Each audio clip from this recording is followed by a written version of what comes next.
प्रदेश ने तीसरी बार वहां पर अपनी उपस्थिति दर्ज कराई। ये 56वीं मीटिंग थी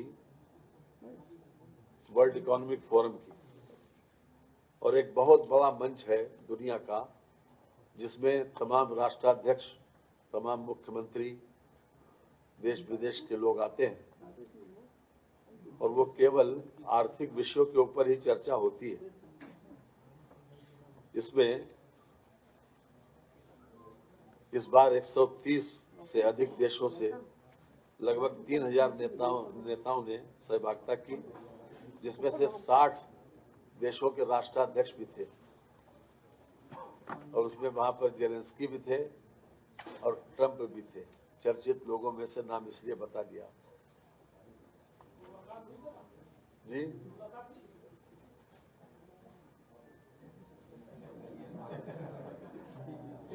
अब मुलाकात आपसे हो रही है, इसी की चिंता करिए आप।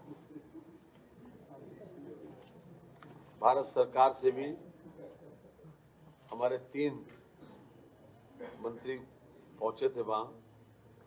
एक तो ये ऊर्जा मंत्री प्रहलाद जोशी जी, माननीय इलेक्ट्रॉनिक्स और सूचना प्रौद्योगिकी मंत्री श्री अश्विनी वैष्णव जी तथा नायडू जी भी पहुंचे थे, सिविल एविएशन मिनिस्टर जी। इसके अलावा 10 उत्तर प्रदेश के 10 स्टेटों का वहां पर उपस्थिति थी, जिसमें से 6 मुख्यमंत्री थे।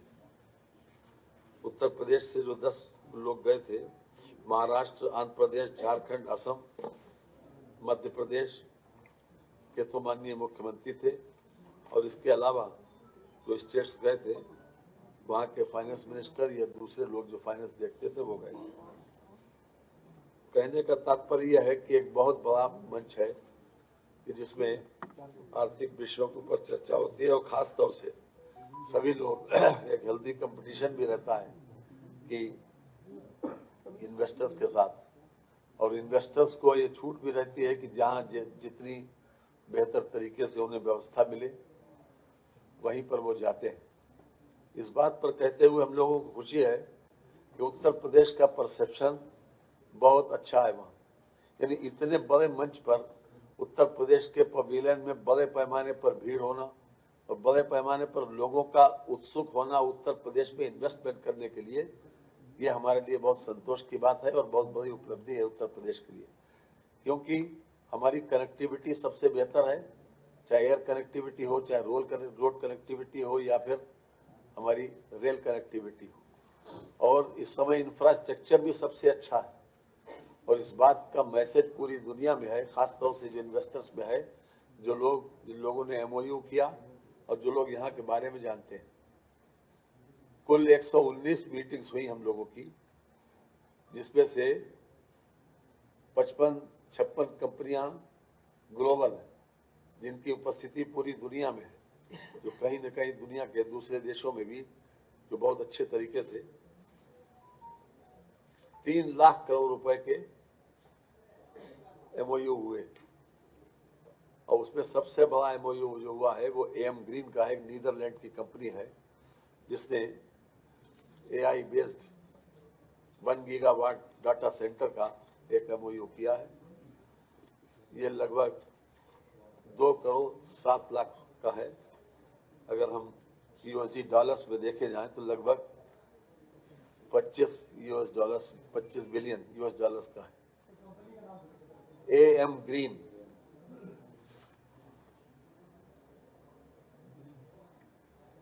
तो ये उत्तर प्रदेश के लिए बहुत बड़ी उपलब्धि है और हम समझते हैं कि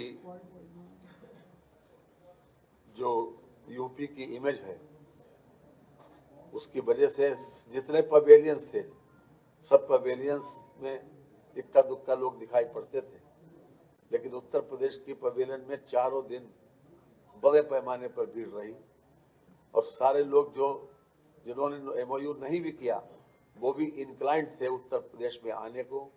उत्तर प्रदेश में चूंकि कंजीनियल एटमॉस्फेयर है, इसको देखने को, और खास तौर से योगी जी की व्यक्तिगत छवि भी बहुत अच्छी है और उसके वजह से ये हमको उपलब्धि मिली है। माननीय मोदी जी के मार्गदर्शन में ये बहुत तरक्की कर रहा है उत्तर प्रदेश। लगातार इस बात की कोशिश है कि उत्तर प्रदेश में बड़ा से बड़ा इंडस्ट्रियलाइजेशन हो, ताकि ज्यादा से ज्यादा लोगों को रोजगार मिले और हमारी आर्थिक स्थिति स्ट्रेंथन हो। 8 दुनिया के दूसरे देशों ने जिन्होंने MOU किए, उसमें से United states, United kingdom, Sweden, Australia, Singapore और कैलिफोर्निया। कैलिफोर्निया तो यूनाइटेड स्टेट्स में ही आता है। तो ये हमारे लिए संतोष की बात है कि इतने बड़े मंच पर लोग उत्तर प्रदेश को रिकॉग्नाइज करें, उत्तर प्रदेश में इंक्लाइंड हो इन्वेस्टमेंट करने के लिए। इसलिए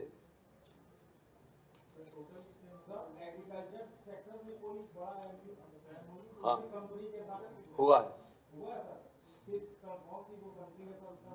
बता देंगे। टोटल 31 MOU हुए, जैसे जिस फील्ड में हुए, जिस सेक्टर्स में हुए, उसमें खासतौर से data centre, renewable energy, solar भी और ग्रीन हाइड्रोजन भी, defence, tourism, food processing, logistic and warehousing, electric vehicles, pharma and health care, manufacturing. ये अपने आप में जो बड़ी कंपनियां हैं, उन लोगों को उनका नाम हमने आपको बता दिया। इस क्षेत्र में, इस सेक्टर में खासतौर से हमारे युवा हैं। इसके अतिरिक्त जो जिन लोगों से चर्चा हुई, वो भी उत्तर प्रदेश में आने के लिए उत्सुक हैं और वो भी आएंगे सोलर और लेटर।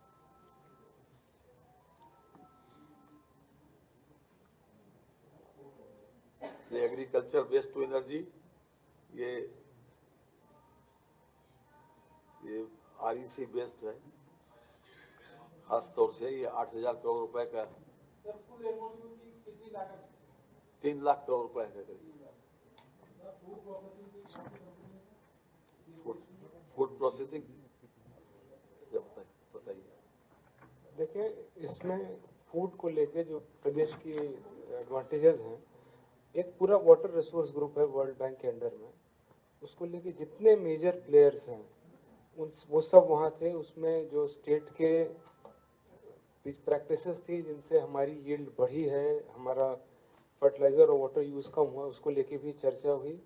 वर्ल्ड बैंक स्वयं था और जितने फूड प्रोसेसिंग रिलेटेड कंपनीज थी, वो चाहे पेप्सी हो, पेप्सी के साथ हमारा था, कोकोला हो, जो ब्रूवरीज भी हैं जो बेसिकली फूड प्रोड्यूस से ही फिर बियर प्रोड्यूस करती हैं, वो भी वहाँ प्रोड्यूस थी।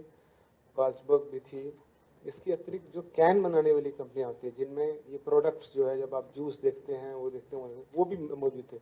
तो जो फूड प्रोसेसिंग की पूरी चेन है, आप देखें तो ये जो कंपनीज है, पेप्सी है, कोक है, या अगर इंडियन कंपनी ITC है, जो फूड प्रोड्यूस से ही, वो आलू से, गेहूं से, इनसे, तो वो पूरी चेन वहाँ मौजूद थी। इवन जो ब्रीवरीज से भी जो रॉ प्रोडक्ट लेते हैं, वो चाहे मेज हो, कॉर्न हो, पोटैटो हो, तो वो पूरी चेन वहाँ थी। यूपी में इन्वेस्टमेंट की भी उनकी मंशा थी, जो पहले भी हुआ है। आप देखें कि विगत वर्षों के हमारे विजिट के बाद यहाँ इन्वेस्टमेंट हुआ है।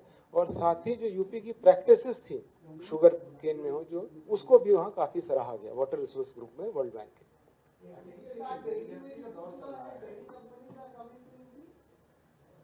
डेयरी तो फूड प्रोसेसिंग का एक पार्ट ही है ना, मतलब तो वो पूरा एक इकोसिस्टम है जो हमारे यहाँ आना चाहता है और अच्छा करना चाहता है।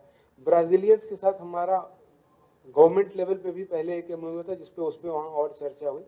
उसमें जो हमारे की यील्ड है, जो पर काऊ मिल्क जो है, उसको बढ़ाने पे भी एक डिस्कशन हुआ, उसको लेके भी बात हुई।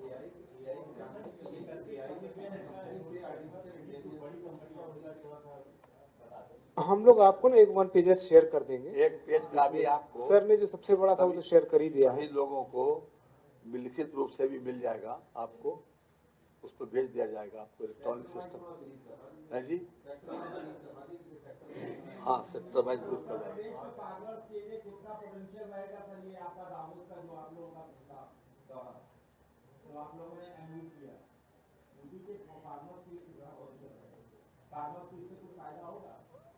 जैसे देखिए उसमें एक चीज़ मैं ऐड करना चाहूँगा जो सर ने कहा, जो एग्री वेस्ट है, जैसे जो लास्ट बचता है, जैसे हमारा पराली बचता है या गन्ने का बच जाता है, उसको लेके उसको डायरेक्ट एनर्जी में कन्वर्ट करने के लिए वहाँ प्रेजेंटेशन भी हुआ और उसको लेके एमओयू भी साइन हुआ है कि जिसमें कि हम एग्री वेस्ट को डायरेक्ट एनर्जी में कन्वर्ट कर दें। एक सीवीजी जिस पे हम लोग काम कर रहे हैं उस पर भी हुआ है। वो अगेन ये सारी चीज़ें जो है फार्मर्स को देंगी। जो ब्राज़ील के कंपनीज का इंटरेस्ट था कि किस तरह हम लोग मेज को, कॉर्न को या गन्ने को बायोडीजल में कन्वर्ट कर सकते हैं, क्योंकि ब्राज़ील में 50% बायोफ्यूल्स बनता है। इसके साथ साथ सस्टेनेबल एविएशन फ्यूल, ये सारे के सारा एग्रीकल्चर के जो लास्ट में वेस्ट बचता है उसके कन्वर्जन का है। इसका जब भी ये धरातल पे हम लोग उतारेंगे तो ये पूरे का पूरा हर फार्मर को ये इम्पैक्ट करे। एक चीज आप ही के एक मिनट में, अब जो आपने पूछा था कि किसानों के लिए क्या हुआ, तो वो तो उसमें एक जो अमित ने बताया आपको कि हमारे जो प्रोड्यूस है और उसको हम कैसे प्रोसेस करेंगे, एक तो उससे फायदा होगा। दूसरा जो अभी इंद्रजीत ने बताया कि जो वेस्ट है उसको हम कॉम्प्रेस्ड बायोगैस से कैसे कर रहे हैं, एक तो किसानों को वो होगा जो अभी तक वेस्ट